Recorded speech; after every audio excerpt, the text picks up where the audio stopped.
With the weather becoming more and more extreme around the world, resources being continuously depleted, trash piling up into mountains, and debates on environmental issues still ongoing, our environment is only growing more and more unsafe, so much so that it may even be hazardous to our health.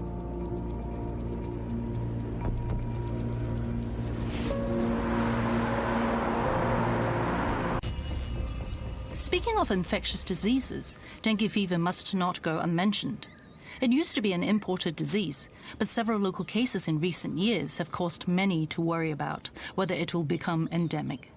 In fact, the global incidence of dengue fever has skyrocketed 8-fold in the past 20 years.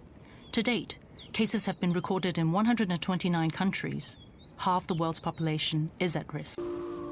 According to a report by the World Meteorological Organization, the past 10 years were the hottest decade on record. As the planet continues to warm, glaciers are melting rapidly, causing sea levels to rise. More extreme weather events are expected to occur in the future. They'll bring terrible destruction to humanity, wildlife, as well as the ecosystem and environment. No Hong Konger will forget Typhoon Mangkhut, which struck in September 2018 and left a trail of devastation.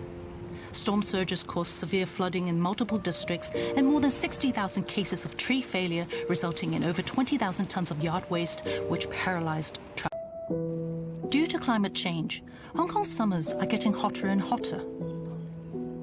Tom, a social worker who mainly attends to rural villages, comes into frequent contact with solitary seniors. He says that many elderly don't have air conditioners, while some want to save money or think that turning on the aircon is no use. Having to stay home on a hot day puts them at risk for indoor heat. Over the past 100 years, the Earth's surface temperature has already risen by 1 degree Celsius. 2/3 of the warming began after 1975. It is mainly attributed to activities such as our extensive use of fossil fuels, deforestation, and intensive livestock farming, all of which generate excessive carbon dioxide and other greenhouse gases, causing temperatures to rise. If we don't start thinking about how to reduce carbon emissions, global surface temperatures may rise by another 2.6 to 4.8 degrees Celsius this century. The consequences will be disastrous. Regardless of its function, from the moment an object is made, to it being packaged, transported, put on the shelf, taken home, or disposed of in the landfill when it's ultimately unwanted, carbon emissions are generated at every stage of its life. In 2018, an average of 11,428 tons of municipal solid waste were generated daily in Hong Kong, of which 6,712 tons were household waste. The daily disposal rate was 1.53 kilograms per capita, 5.5% higher than that of 2017. Will the Cheung family succeed in completing the challenge? We'll see how they got on after the break. Given Hong Kong's reputation as a shopping paradise, it's no surprise that all sorts of goods are sold on its streets. This is especially true of trendy clothes which come in every style imaginable, fueling people's desire to make a purchase.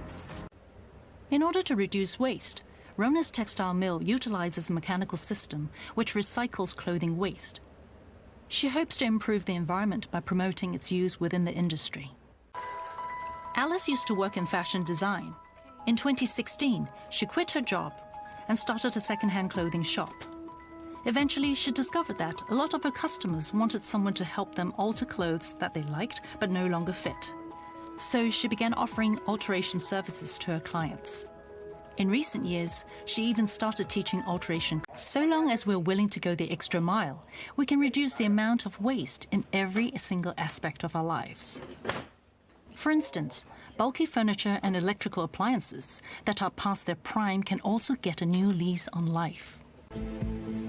In the coming episodes, we'll look at how microplastics are contaminating the ocean and the seafood we eat. Wet wipes are actually made of plastic and not paper. Will knowing that make you use less of them? Hong Kongers don't really like using second-hand electronics. When they break down, they'd rather buy new ones than get them fixed, resulting in more and more.